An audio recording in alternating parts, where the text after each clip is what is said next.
तर मी अमेय स्वागत करतो तुमचं अमेझिंग इंजिनियर्सवर।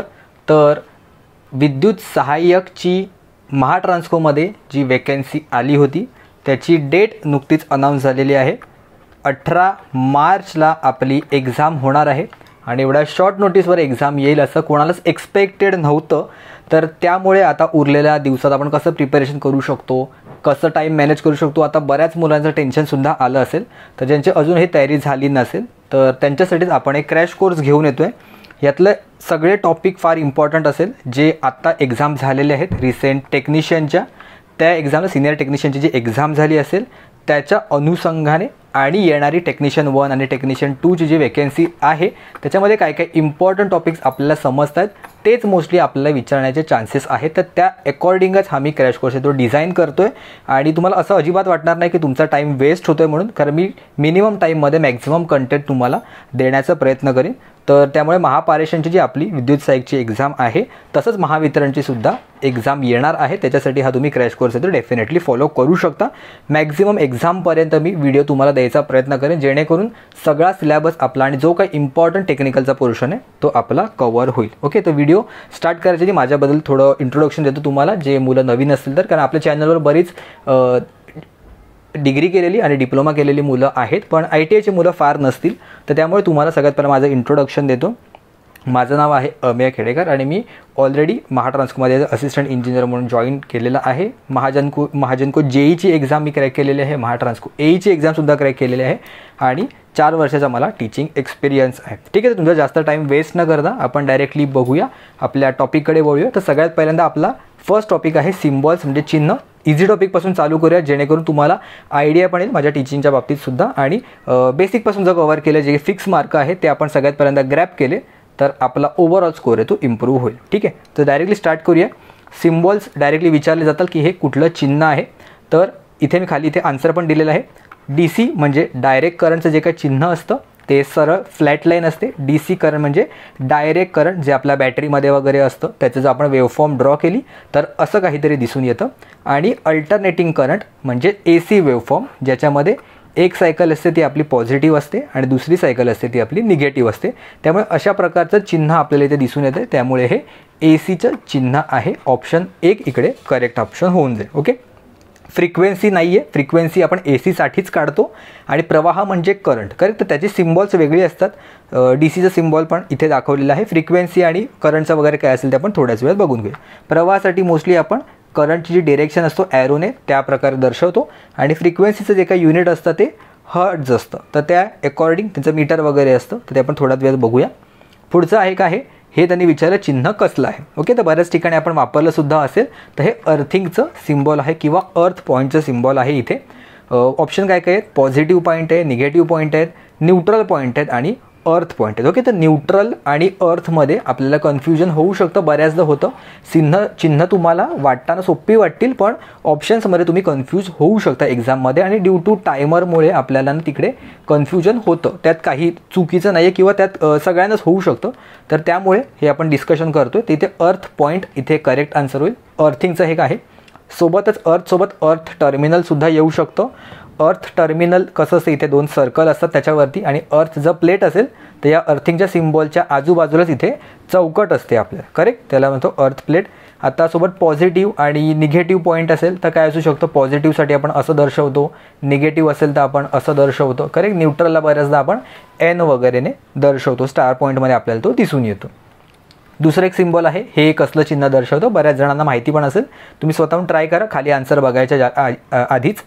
तर ह्याच्यामध्ये तर कन्फ्युजन कशामध्ये होऊ शकतं, 2 वे स्विच, बेल, बझर आणि फायर अलार्म बेल। तर बझर आणि बेलमध्ये बऱ्याचदा कन्फ्युजन होऊ शकतं।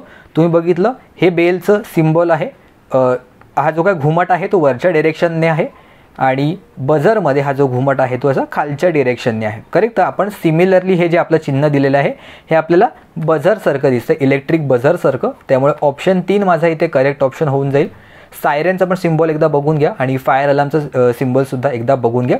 तर हे जे सिम्बॉल्स आहेत ते आपल्या सुबोध विद्युतशास्त्रामधूनच मी घेतलेले आहे। त्याची जर PDF वगैरे तुम्हाला हवी असेल तर मी आपल्या ॲपवर आहे ते प्रोव्हाइड करून देईन। अमेझिंग इंजिनियर्स नावाचंच आपलं ॲप आहे, सगळं तुम्हाला लास्टला मिळून जाईल आणि ह्याची PDF पण मी तुम्हाला प्रोव्हाइड करेन, त्याच्याबद्दल काहीच टेन्शन घेऊ नका, करेक्ट। त्यानंतर अजून एक पुढचं सिम्बॉल आहे हे चिन्ह काय दर्शवतं, तर रेकॉर्डिंग इन्स्ट्रुमेंट हे आपण चौकटीने दाखवतो, चौकोनी जर सिम्बॉल असेल तर. रेकॉर्डिंग इन्स्ट्रुमेंट म्हणजे कुठलंही इन्स्ट्रुमेंट म्हणजे साधन मापक जे आपण म्हणू शकतो. रेकॉर्डिंग म्हणजे ज्याने आपण रेकॉर्ड करू शकतो. रेकॉर्ड म्हणजे आपण मोजू शकतो, जे मोजमापक असतं त्याला आपण म्हणू शकतो रेकॉर्डिंग इन्स्ट्रुमेंट. तर कुठलंही ज्याने आपण रेकॉर्डिंग करू शकतो, म्हणजे करंट असू दे, म्हणजे प्रवाह असू दे, किंवा व्होल्टेज असू दे, किंवा त्याच्यासोबतच आपण एनर्जी असेल आपली, किंवा पॉवर असेल, तर ह्या सगळ्या गोष्टी ज्याने आपण रेकॉर्ड करू शकतो, मेजर करू शकतो, त्याला आपण रेकॉर्डिंग इन्स्ट्रुमेंट म्हणतो. आणि दुसरं आहे एनर्जी मीटर. तर स्पेसिफिकली एनर्जी मीटरला असा बाहेरून सर्कल असतो. तर हे जे आपलं मीटर आहे ते काय आहे, तर मीटर, हीटर, हुटर किंवा मोटर असे 4 ऑप्शन दिलेले आहे. तर मीटर इथे करेक्ट ऑप्शन येईल. आणि स्पेसिफिकली ज्यांनी विचारलं तर हे एनर्जी मीटरसाठी आपण दर्शवतो. ओके, मी माझ्या मनाचं सांगत नाही आहे, हे ऑलरेडी आपल्या बुकमध्ये जे सगळेजण यूज करतात सोबत विद्युतशास्त्र त्याच्यामध्ये दिलेलं आहे. जाऊया पुढच्या चिन्हाकडे. तर इथे एक आहे स्क्वेअर आपण म्हणू शकतो, स्क्वेअर नाही, प्लस एक सिम्बॉल आहे आणि त्याच्यामध्ये असा एक गोळा आहे. ओके, तर पॉझिटिव्ह, निगेटिव्ह, वाहकाची क्रॉस जोडणी की वरीलपैकी नाही असे 4 ऑप्शन आपल्याकडे दिलेले आहेत. जर फक्त एवढंच असतं तर आपण त्याला प्लस वगैरे म्हणू शकतो किंवा पॉझिटिव्ह, तर ह्याच्यामध्ये कन्फ्युजन होऊ शकतं, पण हे त्याचं सिम्बॉल नाही आहे, मध्ये इथे गोळा आहे. जर फक्त प्लस असेल तर ते जॉईंट ऑफ कंडक्टरचं जर आपण जर जोडणी केलेली असेल तर फक्त प्लसचं सिम्बॉल असतं, आणि डॉट पण त्याला आपण म्हणू शकतो. आणि wire crossing without electrical connection, इथे जर डॉट असेल मध्ये असं तर जॉईंट केलेलं आहे, तिकडे आपण जॉईंट मारलेला आहे. किंवा जसा एल शेप मध्ये असेल या शेपमध्ये तरीसुद्धा आपण म्हणू शकतो इथे जॉईंट केलेलं आहे. वायर क्रॉसिंग विदाऊट कनेक्शन म्हणजे एक अशी वायर आहे आणि त्याच्यावरून मी दुसरी वायर टाकलेली आहे, तर इथे प्रॉपर कनेक्शन आपण केलेलं नाही आहे, म्हणजे तारांची जोडणी केलेली नाही आहे. तर अशा वेळेला एकतर असा जंप करून दाखवतात किंवा सरळ असा प्लस सिम्बॉलमध्ये दाखवतात. इथे गोळा आपण करत नाही त्याच्यामध्ये. जर गोळा केलेला असेल किंवा असा हा डॉट असेल तिकडे, ते याचा तिथे आपण जॉईंट केलेला आहे. पॉझिटिव्ह जर असेल तर फक्त प्लससोबत आपण VE दर्शवतो, आणि निगेटिव्ह असेल तर एक आडवी लाईन सोबत VE दर्शवतो. नाहीतर आडवी लाईन आहे तर ती DCची आहे का असं कन्फ्युजन होऊ शकतं, किंवा प्लस आहे तर ते परत जॉईंटच्या बाबतीत किंवा तारा एकमेकांवरून गेल्या आहेत का ह्याचं आपलं कन्फ्युजन होऊ शकतं. म्हणून VE लिहितो पॉझिटिव्ह आणि निगेटिव्हसाठी आपण असं दर्शवतो. करेक्ट. इथे करेक्ट आन्सर याचं काय होईल, वाहकाची क्रॉस जोडणी. ऑप्शन 3 इथे करेक्ट ऑप्शन होऊन जाईल. जाऊया पुढे. V हे चिन्ह काय दर्शवतो. ओके, तर ह्याच्यामध्ये बऱ्याचदा कन्फ्युजन होतं. ह्यांनी ऑप्शन फार इझी दिलेले आहेत, volt meter, ampere meter, watt meter की फ्रिक्वेन्सी मीटर. पण V बघून आहे ना आपल्याला 2 गोष्टींमध्ये कन्फ्युजन होतं. एक तर व्होल्ट मीटर किंवा दुसरं म्हणजे व्होल्टेज सोर्स. कारण दोन्हीची स्टार्टिंग V ने होते आणि दोन्ही आपण बऱ्याचदा यूज करतो, तर त्यामुळे Vला बरेच जण व्होल्टेज सोर्स म्हणून टिक करून येऊ शकतात. जर तसा ऑप्शन असेल तर तिथे आपलं कन्फ्युजन होऊ शकतं. पण जर V आहे ते आपण व्होल्ट मीटरसाठी यूज करतो. व्होल्टेज सोर्स 2 प्रकारचे असतात आपले, एक तर DC व्होल्टेज सोर्स म्हणजे डायरेक्ट करंट असतो तो, किंवा AC व्होल्टेज सोर्स म्हणजे अल्टरनेटिंग करंट जो ज्याच्यामध्ये असतो तो. तर पॉझिटिव्ह आणि निगेटिव्ह असे प्लस मायनस असेल तर DC व्होल्टेज सोर्स असतो, कारण बॅटरीने आपण त्याला दर्शवू शकतो. जसे म्हणालो बॅटरी आहे एक DC व्होल्टेज सोर्सचा प्रकार आहे, ज्याच्यामध्ये एक प्लसची प्लेट असते आणि एक मायनसची म्हणजे निगेटिव्हची एक प्लेट असते. तर त्यामुळे इथे सुद्धा आपण प्लस आणि मायनसने दर्शवतो. AC व्होल्टेज सोर्सला आपण अल्टरनेटिंगच असतं, कारण ते अप आणि डाऊन होत असतं एका हाफ सायकलनंतर, प्रत्येक हाफ सायकलनंतर. किंवा DC व्होल्टेज सोर्सला आपण सर्कलच्या बाहेरसुद्धा आपण असं दर्शवू शकतो. किंवा जसं मी सांगितलं बॅटरी ह्या याच्यामध्ये सुद्धा आपण व्होल्टेज दाखवू शकतो. पण जर V कुठे लिहिलेलं असेल तर तो व्होल्ट मीटरच असेल. ह्याच्यामध्ये कन्फ्युजन होऊ देऊ नका तुमचं. ओके, जर A असेल तर काय आहे, तर A आपण दाखवतो एमिटरसाठी. एमिटर किंवा आपण एम्पियर पण म्हणतो, करंटचं जे काही युनिट आहे एम्पियर असतं, ते जे आपण मोजतो ते एमिटरने मोजतो. त्यामुळे एम्पियर मीटर म्हणा किंवा एमिटर मीटर म्हणा, एमिटर किंवा एम्पियर मीटर हे दोन्ही ऑप्शन इथे करेक्ट होईल. सोबतच जर वॅट मीटर असेल तर वॅट मीटरचं सुरुवातीचं जे सिम्बॉल आहे W, त्यामुळे आपण दाखवतो. मल्टीमीटर ह्यांनी पुस्तकामध्ये VAR लिहिलेलं आहे, किंवा कदाचित तुम्हाला रिॲक्टिव्ह पॉवर मीटरसुद्धा म्हणू शकतात, कारण जी रिॲक्टिव्ह पॉवर असते आपली त्याला आपण जर युनिट कन्सिडर केलं रिॲक्टिव्ह पॉवरचं तर ते VAR असतं. ओके, रिॲक्टिव्ह पॉवरचं जे युनिट आहे ते VAR असतं. रिॲक्टिव्ह पॉवर काय असते, ॲक्टिव्ह पॉवर काय असते ते सगळं आपण आरामात बघूया पुढे जर तुम्हाला माहिती नसेल तर. पण आत्तापुरते सांगतो, ह्याचे सिम्बॉल्स आपण इथे बघितलेले आहेत. W चिन्ह आत्ताच आपण बघितलं कशासाठी वापरतो, व्होल्ट मीटरसाठी V वापरतो, एम्पियर मीटरसाठी ए वापरतो आणि वॅट मीटरसाठी आपण डब्ल्यू वापरतो. करेक्ट. तर ऑप्शन 3 माझा इथे करेक्ट ऑप्शन होऊन जाईल. पुढे आहे एम. हे चिन्ह काय दर्शवते? व्होल्ट मीटर दाखवते का? नाही. एम्पियर मीटर नाही. वॅट मीटर नाही. मग राहिलं काय? Electric motor. करेक्ट. मोटरचं स्टार्टिंग एम पासून चालू होते म्हणून मोटर एमने दाखवतो आणि मोटर आलाय तर त्याच्यासोबत आपण जनरेटर पण एकदा बघून घेऊया. जर जी लिहिलेला असेल तर तो जनरेटरने आपण दर्शवतो. करेक्ट. जनरलाइज हे सिम्बॉल आहेत. जर जीच्या खाली एक लाईन दिसली तुम्हाला सरळ लाईन तर ती कशाची असते? डीसीची असते. आणि जनरेटरचा एक प्रकारसुद्धा आहे डीसी जनरेटर. जनरेटरचे 2 पार्ट किंवा 2 प्रकारेमध्ये आपण वर्गीकरण करू शकतो. पहिलं म्हणजे एकतर डीसी जनरेटर आणि दुसरा म्हणजे एक तर एसी जनरेटर किंवा त्याला आपण अल्टरनेटरसुद्धा म्हणतो दुसऱ्या भाषेमध्ये. हे जे काही मी सांगतोय ते स्वतः लिहून पण काढा. मी नोट्स तुम्हाला प्रोव्हाइडच करेन पण सगळ्या गोष्टी मी इथे लिहत नाही आहे. काही काही गोष्टी तुम्हाला मी सांगतोय तर त्या स्वतःहून तुम्ही एकदा लिहून काढा. तुम्हाला नक्कीच त्याचा फायदा होईल कधी ना कधी एक्झाममध्ये. त्यानंतर डीसी मोटरचं सिम्बॉल असेल. डीसी असेल तर खाली एक लाईन असेल. सोबत जर एसी जनरेटर असेल तर जीच्या खाली लाईन असेल. जनरेटर आहे म्हणून जी आणि खाली एसीची चिन्ह जे आपण आधीच बघितलं आहे. आणि जर एसी मोटर असेल जनरलाइज एक आहे तर एमच्या खाली असं एसीचं सिम्बॉल तुम्हाला इथे दिसून येईल. त्यानंतर कॉस फाय हे चिन्ह काय दर्शवतं? तर कॉस फाय ज्यांना माहिती असेल किंवा ज्यांना माहिती नसेल त्यांच्यासाठी सांगतो. पॉवर फॅक्टर नावाचा एक कन्सेप्ट असतो. ते पॉवर फॅक्टर आपण कॉस फाय ह्या सिम्बॉलने दर्शवतो किंवा ह्या फॉर्म्युलाने आपण फाइंड आउट करतो. पॉवर फॅक्टर थोडक्यात एक सांगतो. आपल्याकडे 2 क्वांटिटीज असतात. एक असतं व्होल्टेज आणि दुसरं असतं करंट. करेक्ट. तर व्होल्टेज आणि करंट तुम्ही ऐकलं असेल एक दुसऱ्यापेक्षा लॅग करतो किंवा लीड करतो. तर ह्या दोघांमध्ये एक काहीतरी अँगल असतो ज्याला आपण दर्शवतो फाय अँगलने. करेक्ट. एक्झाम्पल घेऊन सांगतो. सपोज व्ही आणि आय हे जर मी एका फेजरमध्ये काढले आणि त्याच्यामध्ये दोघांमध्ये फरक असेल 30 डिग्रीचा. करेक्ट. सपोज मी असं फेजर काढले आणि 30 डिग्रीचा फरक असेल तरी मी ते कॉस 30ची व्हॅल्यू काढणार. कॉस 30ची व्हॅल्यू तुम्हाला माहिती असली पाहिजे जी येते 0.866. तर हा आपण त्याचा म्हणू शकतो पॉवर फॅक्टर. करेक्ट. तर इंडक्टरमध्ये काय असतो? Lagging power factor. कॅपॅसिटरमध्ये असतो लीडिंग पॉवर फॅक्टर. आणि जर रेजिस्टर असेल तर आपला युनिटी पॉवर फॅक्टर असतो म्हणजे 1 येते कॉस फायची व्हॅल्यू. करेक्ट. हे आपण डिटेलमध्ये बघूया सगळ्या गोष्टी काय येते. तर कॉस फाय म्हणजे फाय आणि त्याचा कॉस कंपोनंट घेतला तर तो पॉवर फॅक्टर होतो. आणि फक्त हा जर फाय आहे तर फेज मीटर बनतो. फेज म्हणजे या दोघांमध्ये किती अंशाचा डिफरन्स आहे, किती फेज डिफरन्स आहे दोघांमध्ये. फेज मीटर म्हणजे फेज डिफरन्स आपण फरक काढतो की सिंगल फेज 3 फेज अशातलं कन्सिडर करू नका. फेज डिफरन्स म्हणजे या दोघांमध्ये किती डिग्रीचा फरक आहे. कॉस फाय विचारलं आहे तर काय येतो? कॉस फाय हा फॉर्म्युला आहे पॉवर फॅक्टरचा. तर त्यामुळे आपण पॉवर फॅक्टर मीटर हे सिम्बॉल दर्शवतो. दुसरं आहे एच झेड जे मी तुम्हाला सुरुवातीलाच सांगितलं. फ्रिक्वेन्सी म्हणजे वारंवारता. याची जी युनिट आहे ते आपण हर्ट्झने दर्शवतो. म्हणजे एका सेकंदामध्ये एक आपला जो वेवफॉर्म आहे तो किती सायकल्स त्याच्या कंप्लीट करतो आहे. सायकल म्हणजे 0पासून चालू होऊन पॉझिटिव्हला जाऊन परत 0पासून निगेटिव्हला जाऊन परत 0पर्यंत येणं. म्हणजे एक युनिक वेवफॉर्म आपल्याला दिसली पाहिजे. आणि ही जी युनिक म्हणजे वेगळी वेवफॉर्म. तर ही मला तर एक वेगळी वेवफॉर्म दिसते आणि हीच वेवफॉर्म माझी परत पुढे रिपीट झालेली आहे. ओके. तर ही एक युनिक वेवफॉर्म एका सेकंदामध्ये किती वेळा रिपीट झाली आहे. परत एकदा सांगतो. ही एक युनिक वेवफॉर्म आहे. म्हणजे सपोज इथे एकदा झाली आहे, ही 2दा झाली आहे आणि सपोज एका सेकंदामध्ये ही 3 वेळा झाली आहे. तर मी म्हणू शकतो ह्याचं फ्रिक्वेन्सी झाली 3 हर्ट्झ.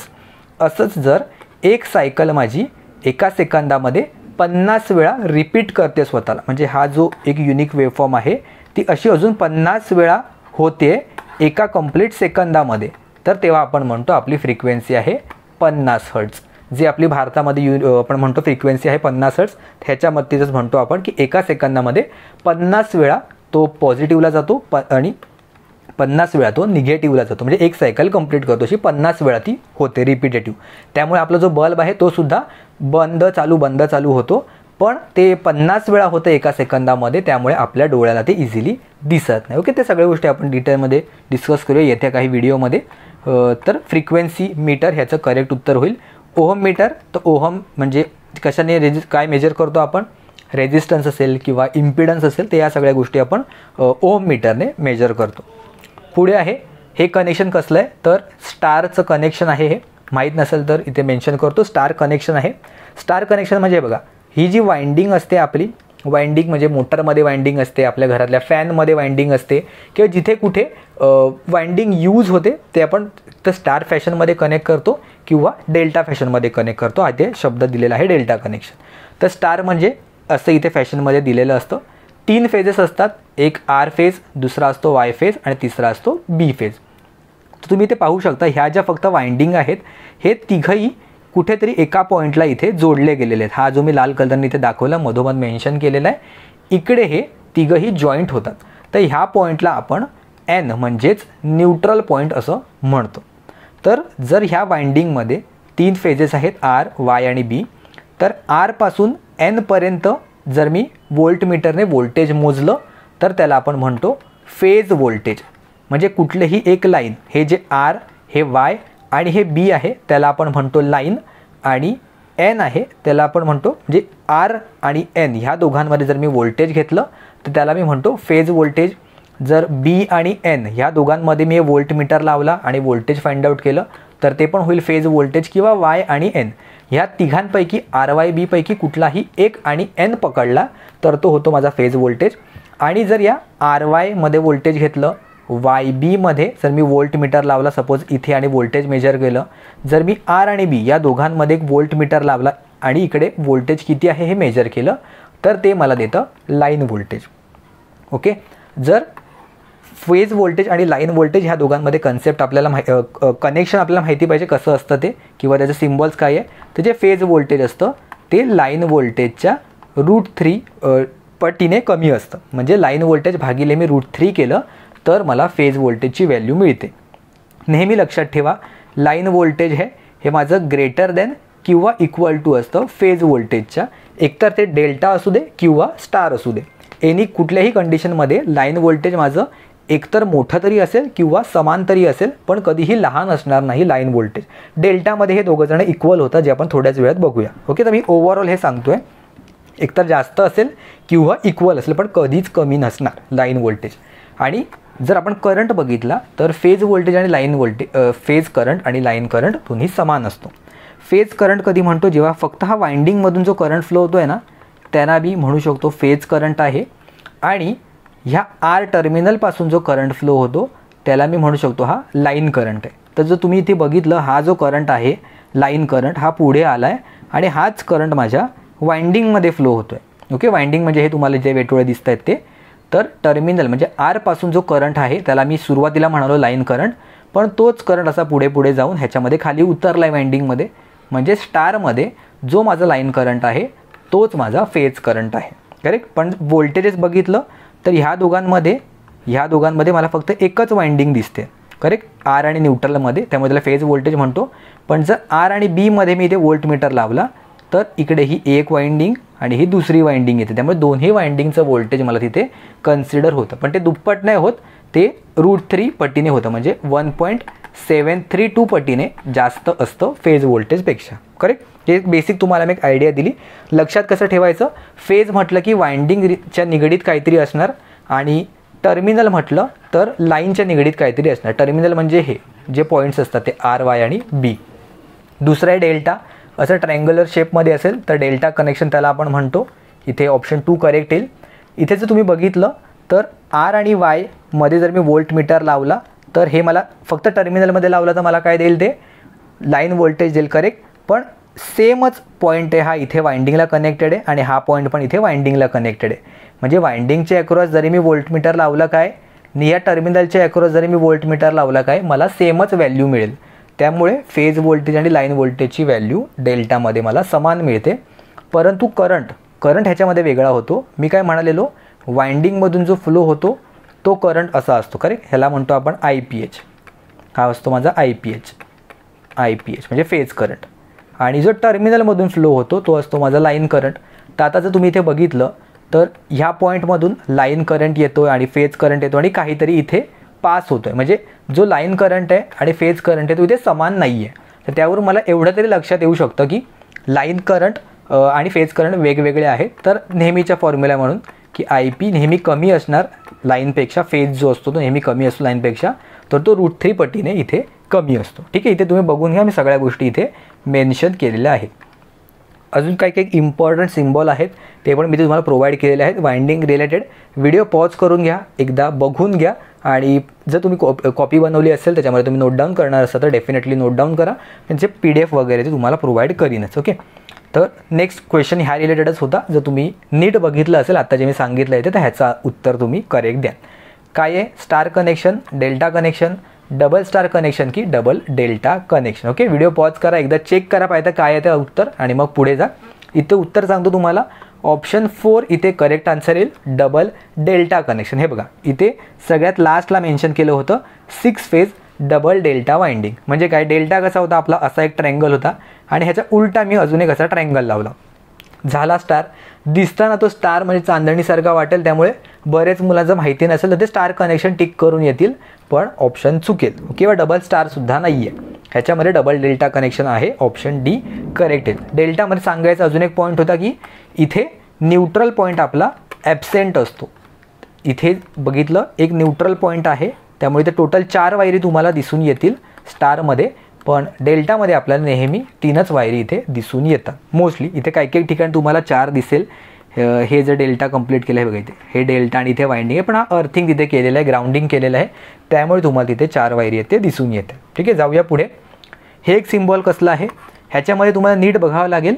जर दोन्ही दांड्या सेम हाईटच्या असतील तर तो असतो कॅपॅसिटर, आणि जर दोन्ही दांड्या भिन्न हाईटच्या असतील तर तो असतो काय असतो? सांगा, तुम्हीच सांगा. आपण थोड्याच वेळ डिस्कस करू, त्याचासुद्धा क्वेश्चन आहे. तर कॅपॅसिटर जसं मी सांगितलं सेम लाईनचं असेल किंवा एक लाईन अशी सरळ असेल आणि दुसरी लाईन थोडीशी तुम्हाला अशी कर्व शेपमध्ये असेल. उभं पण एकदा काढून दाखवतो. ही स्ट्रेट लाईन आणि थोडीशी अशी कर्व असेल तरीसुद्धा तो कॅपॅसिटरच तुम्हाला दिसून येईल. अजून एक असतं, काही काही ठिकाणी तुम्हाला प्लस आणि मायनससुद्धा मेन्शन केलेलं असेल, तो असतो तुमचा पोलराइज्ड कॅपॅसिटर. याचा अर्थ की तुम्हाला पॉझिटिव्ह आणि निगेटिव्ह जे सिम्बॉल्स आहेत ते तुम्हाला व्यवस्थित बघूनच लावावे लागतात. जर तुम्ही उलटं लावलं तर तिकडे कॅपॅसिटर डॅमेज होऊ शकतो. करेक्ट. जर कॅपॅसिटरच्या सिम्बॉलवर असा ॲरो दर्शवलेला असेल तर तो व्हेरिएबल कॅपॅसिटर असतो. व्हेरिएबल कॅपॅसिटर म्हणजे त्याच्या कॅपॅसिटन्सची व्हॅल्यू आपण कमी किंवा जास्त करू शकतो जशी आपल्याला हवी तशी. आणि कॅपॅसिटरच्यावर ॲरो नसेल तर तो फिक्स कॅपॅसिटर असतो, त्याची व्हॅल्यू आपण बदलू शकत नाही. तर जिथे कुठे तुम्हाला ॲरो दिसेल, भले रेजिस्टर असेल, रेजिस्टरवर पण जर ॲरो असेल तर रेजिस्टरची व्हॅल्यू आपण बदलू शकतो. ओके, तर जसं मी सांगितलं, जर भिन्न हाईट असेल तर त्याला आपण काय म्हणतो? त्याला आपण म्हणतो सेल. ओके, ऑप्शन 2 इथे करेक्ट ऑप्शन येईल. आणि अशा मल्टिपल सेल म्हणजे हे एक सेल, त्याच्यासोबत अजून एक सेल लावली, अजून एक सेल लावली, अशा मल्टिपल जर सेल लावल्या तर ते मिळून बनते माझी बॅटरी. जर सिंगल असेल तर मी त्याला सेल म्हणतो, जर मल्टिपल असेल तर मी बॅटरी म्हणतो. पण कधी कधी आपण डायरेक्टली सेमच बॅटरीसाठी सुद्धा यूज करतो. बऱ्याचदा सर्किट ड्रॉ करताना, इलेक्ट्रिक सर्किट ड्रॉ करताना डायरेक्ट त्याला बॅटरी पण म्हणतो. तर तुम्हाला नंतर पुढे येऊन डाऊट येईल की ह्याला तर आपण सेल शिकलो होतो, मग ह्याला तर बॅटरी का म्हणतायत? कारण प्रत्येक वेळेला आपण एवढं ड्रॉ नाही करू शकत, तर त्यामुळे अज्युम करतो आपण की हेच बाबा एक बॅटरीचं स्वरूप आहे म्हणून. ओके, तर आता स्पेसिफिकली त्यांनी विचारलं तर सेल आपण इथे करेक्ट उत्तर देऊ शकतो, कारण असंच आपल्या पुस्तकामध्ये मेन्शन केलं आहे. पुढचा सिम्बॉल काय आहे? हे काय सिम्बॉल दर्शवते? 4 ऑप्शन बघा. आन्सर बघू नका, त्याच्या आधी एकदा चेक करा तुमचं आन्सर करेक्ट आहे का. ओके, तर बघितलं जर तुम्ही ह्याच्यामध्ये तर लॅमिनेटेड कोर इथे आपलं करेक्ट ऑप्शन आहे. ऑप्शन सी इथे परफेक्ट आन्सर आहे.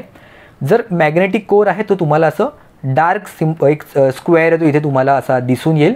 डार्क स्क्वेअर असेल तर, भरीव असा असेल तर आतमध्ये पूर्ण, आणि त्याच्यावरती आणि खालती जर एक लाईन असेल तर तो असतो laminated core. Laminated core correct. आणि फक्त असतो एक मॅग्नेटिक कोर, दुसरा असतो लॅमिनेटेड कोर. बाकी काय काय आहे? 3 वायर सिस्टीम वायरिंग, त्यानंतर अंडरग्राऊंड केबल पाईपलाईन, त्यानंतर मर्क्युरी स्विच.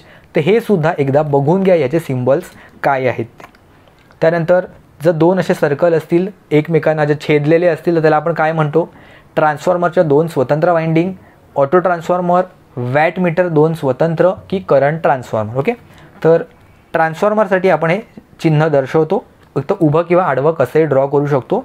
हे एक आहे, ती एक पहिली वाइंडिंग दर्शवते, प्रायमरी वाइंडिंग, आणि जर दुसरा सर्कल येतो सेकंडरी वाइंडिंग येतो दर्शवतो. तर ह्याचा जो मधला पोर्शन आहे ह्याच्या काय आहे?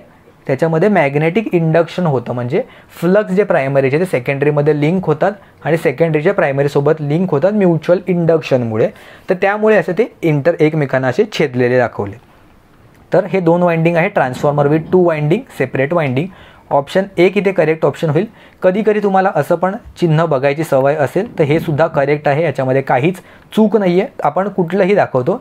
हे आपण जे पहिलं आहे 2 सर्कलचं ते मोस्टली SLD म्हणजे सिंगल लाईन डायग्राममध्ये आपण हे दर्शवतो. ओके, फुल फॉर्म पण विचारले जातात, तर त्याचं पण सुद्धा लेक्चर येईलच, त्याच्यावर सुद्धा आपण डिस्कशन करू. गेल्या एक्झाममध्ये 2 फुल फॉर्म विचारले गेलेले आहेत, तर त्यामुळे हे पण तुम्हाला माहिती पाहिजे. SLD म्हणजे सिंगल लाईन डायग्रामवर आपण मोस्टली हे पहिलं सर्कलवाला दाखवतो आणि बाकी दुसऱ्या सिम्बॉल्समध्ये दुसऱ्या डायग्राममध्ये आपण असं वाइंडिंगवालं इथे चिन्ह येते इथे दर्शवतो. 3 वाइंडिंग असतील तर 3 सर्कल असतात एकमेकात गुंतवलेले. तर 3 वाइंडिंग काय असतं किंवा तिसऱ्या वाइंडिंगला काय म्हणतात, तिसऱ्या वाइंडिंगला काय म्हणतात हे तुम्ही मला कमेंटमध्ये सांगाल. ओके, पहिलं एक म्हणजे प्रायमरी, दुसरी असते सेकंडरी आणि जी तिसरी वाइंडिंग असते त्याला काय म्हणतात. ओके, तिसऱ्या वाइंडिंगला काय म्हणतात हे मला कमेंट करून तुम्ही सांगाल, म्हणजे मला लक्षात येईल की किती जणांनी सिरियसली व्हिडिओ इथपर्यंत बघितलं आहे. दुसरं एक आहे, हे चिन्ह काय दर्शवते, तर ह्याच्यामध्ये मी दिसतो वाय असेल किंवा असा उलटा असेल तर ते स्टार दाखवते, एवढं तर मला कळलं. म्हणजे ऑप्शनमध्ये कुठे स्टार असेल तर ते माझं ऑप्शन करेक्ट ऑप्शन येऊ शकतं. ट्रान्सफॉर्मर 3 स्वतंत्र वाइंडिंग नाही, ते आपण आत्ताच बघितलं, हे असं दिसतं. त्यानंतर ऑटो ट्रान्सफॉर्मर आहे तर नाही, ऑटो ट्रान्सफॉर्मर तुम्हाला चिन्ह असं दिसेल बऱ्याच ठिकाणी. त्यानंतर वॅट मीटरच्या 2 स्वतंत्र नाही. Auto transformer 3 phase star, correct. Auto transformer 3 phase आणि इथे स्टार पण दिलेलं आहे, मेन्शन केलेलं आहे, त्यामुळे ऑप्शन 4 माझा करेक्ट येईल. इथे मी खाली तुम्हाला दिलेलं पण आहे, इंग्लिशमध्ये सुद्धा आहे, मराठीमध्ये सुद्धा आहे. जे समजतं ते आपण डिस्कस करू शकतो. तसं मी सांगतोय पण मराठीतूनच, पण बरेच शब्द तुम्हाला इंग्लिशमध्ये सुद्धा दिसून येतील, कारण बऱ्याच जणांनी इंग्लिशमध्ये वाचायची सवय असते, तर त्यांना कन्व्हिनियंट होऊन जाईल. हे चिन्ह काय आहे, ओके, तर हे माहिती नसेल आपल्याला तर खरंच कोणाला काहीच आयडिया नसेल तर चुकीचं आन्सर आपण देऊ शकतो, म्हणून मी ते मेन्शन केलेलं आहे स्पेसिफिकली. तर हे ऑइल सर्किट ब्रेकरचं सिम्बॉल आहे. ऑप्शन बी इथे करेक्ट ऑप्शन होईल. फक्त साधा सर्किट ब्रेकर असेल जनरलाइज तर आपण ह्या 2 चिन्हाने दाखवतो, एक तर चौकोन दाखवतो किंवा असं स्विच दाखवतो, SLDमध्ये दाखवतो बऱ्याचदा. आणि जर ऑइल सर्किट ब्रेकर असेल तर असे आपण तिथे 6 गोळे दाखवतो आणि त्याच्यातून एक लाईन येते बाहेर काढतो आणि एका चौकटीमध्ये टाकलेला असतो. सोबतच एअर सर्किट ब्रेकर कसा असतो, सर्किट ब्रेकर सिंगल लाईन कसं असतो किंवा गँग ऑपरेटेड डिव्हायसेस कसे असतात, हे सगळे चिन्ह मी PDF तुम्हाला प्रोव्हाइड करेन आपल्या ॲपवर. त्याची लिंक तुम्हाला थोड्या वेळाने दिसेल, खाली डिस्क्रिप्शन बॉक्समध्ये पण मिळेल किंवा मी स्कॅन पण करून घेऊ शकता. तर चला आपण एकदा बघूया क्वेश्चन जे आपण बघितलं त्याच्यावर आयडिया आहेत का, किंवा क्वेश्चनच्या हेल्पने अजून काहीतरी सिम्बॉल चेक करूया.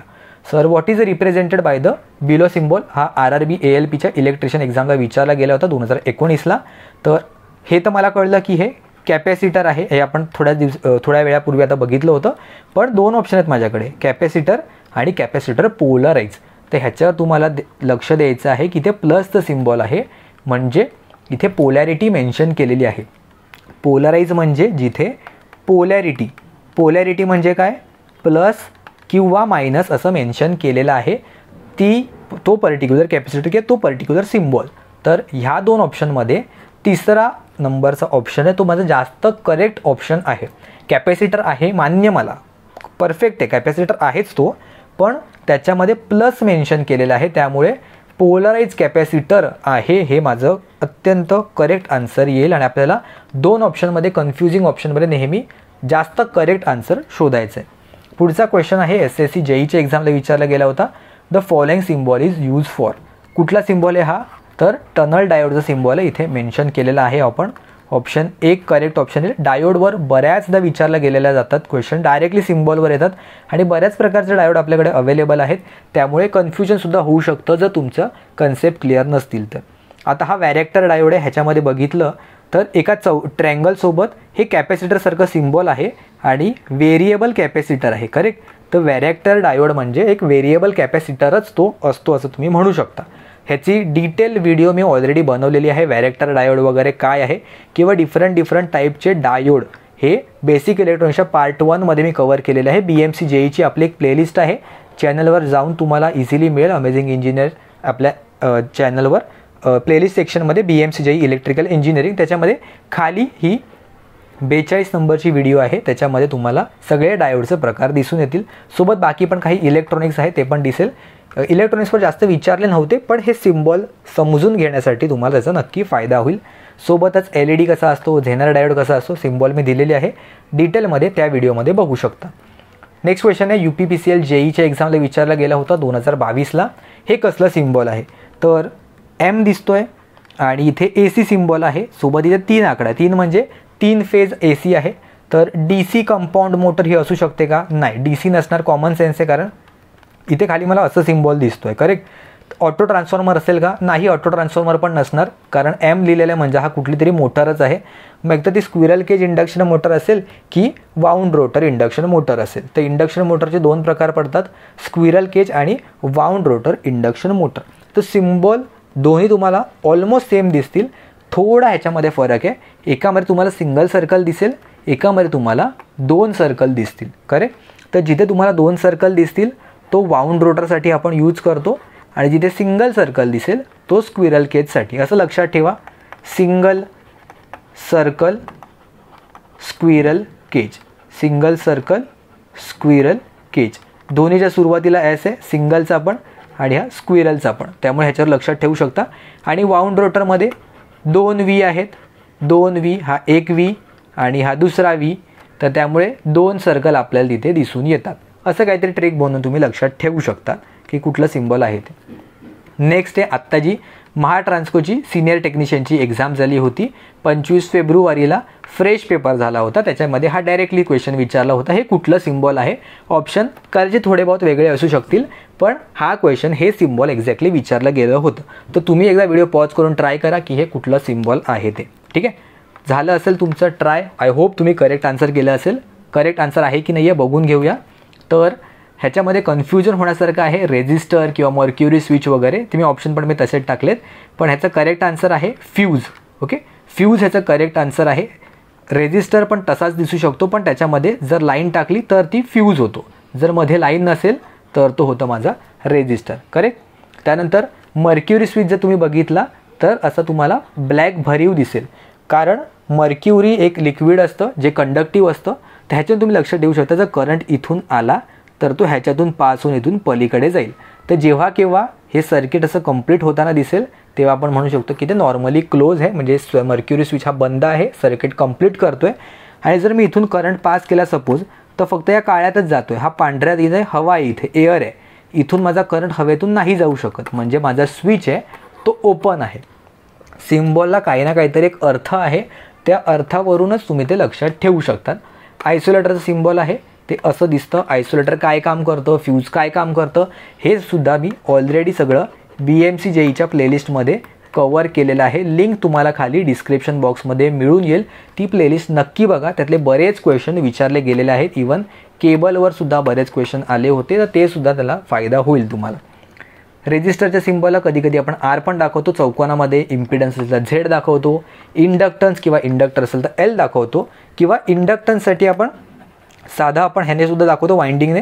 तर वाइंडिंग असू दे किंवा इंडक्टन्स असू दे, हे सुद्धा आपण ह्याच सिम्बॉलने दर्शवू शकतो. इंडक्टर सुद्धा आपण असा दाखवतो किंवा जर वाइंडिंग असेल ती पण आपण अशी दाखवतो. ठीक आहे.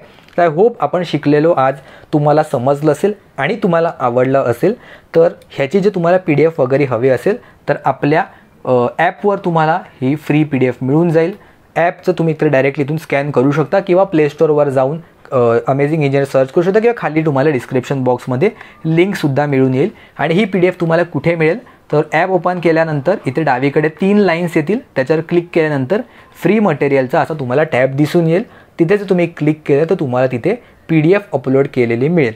सोबतच मी एक टेलिग्रामचा ग्रुपसुद्धा बनवला आहे, अमेझिंग इंजिनियर्स आणि पुढे ITI.